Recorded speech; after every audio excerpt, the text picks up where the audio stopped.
To quickly recap, in my previous video I shared my love for John Woo's 1989 classic, The Killer, a film adored by many and will most likely go down as his greatest film ever made. But what of the remake, The Killer 2024, a film that has been in some sort of developmental holding pattern in Hollywood since the 90s? What did I think? Well, it's complicated. I liked it, but I also disliked it.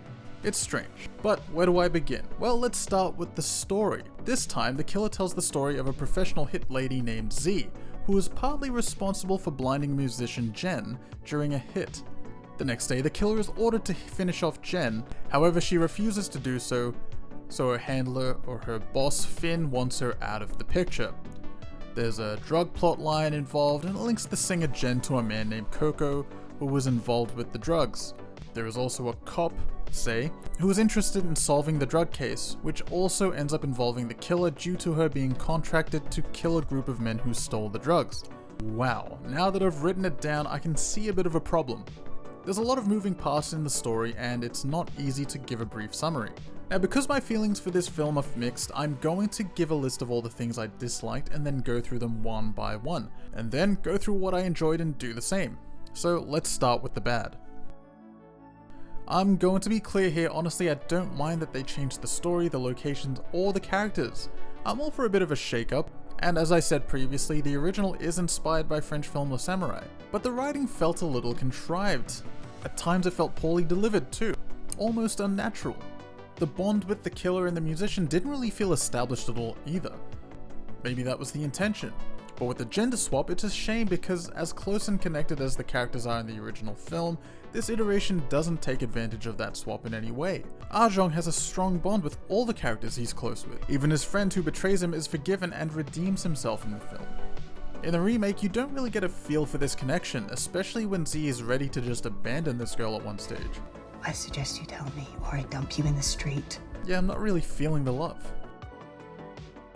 There also seemed to be a lot going on with the story. Assassinations, the drug plot line, the prince, the power grab, the cop's corrupt partner, the counter-sniping, the flashbacks, the backstories, the crossing paths in the past. There is a lot to pay attention to, and my mind kind of just forgot certain plot points by the end of the film.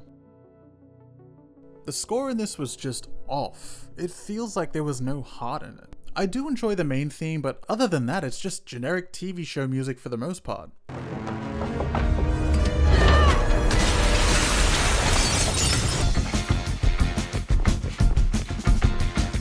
The song the musician sings is a little cringe, with the main lyrics being "Live for today," but I will say it did get stuck in my head and I'm not mad about it. Jen was very hypnotic with how it was sung and how that part was filmed. I think I actually enjoyed her song overall. La, la, la, la, la, live for today. Don't worry about tomorrow. To be honest, that scene is probably my favorite in the film. It was just a moment where things were slowed down. There was no dialogue, no big cutaways, just simple storytelling done with the camera. But alas, the magic in this moment is swept aside in favor of a less interesting plot. I will note I do love the audio mixing here too. It's one of those rare moments that sound like someone is giving a live performance, and not just having the studio recording play.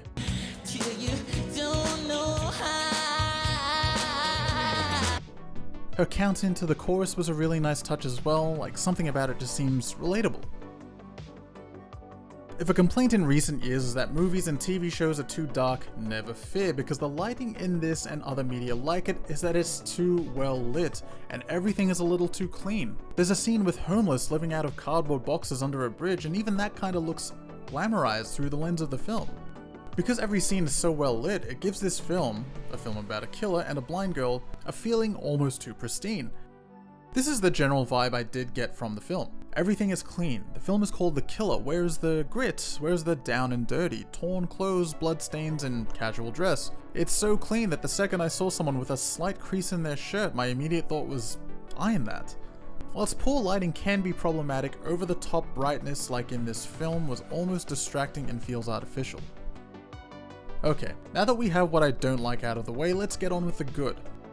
This film makes a few references to the original 1989 version, as well as a few nods to French film Le Samouraï, which served as a huge influence to the original. The references are there and not excessive. At some points, they're just rehashed lines from the original. The gun's like a bad habit. It's easy to pick up. It's very hard to put down. I add this into the good because they did this without it feeling excessive or without it feeling like fan service.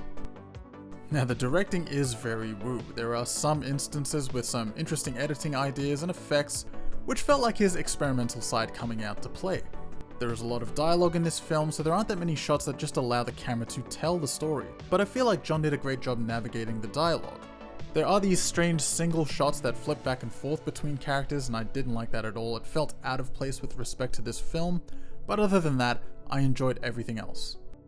The action sequences in this movie were great. I think Nathalie and Omar did well with their physical performances.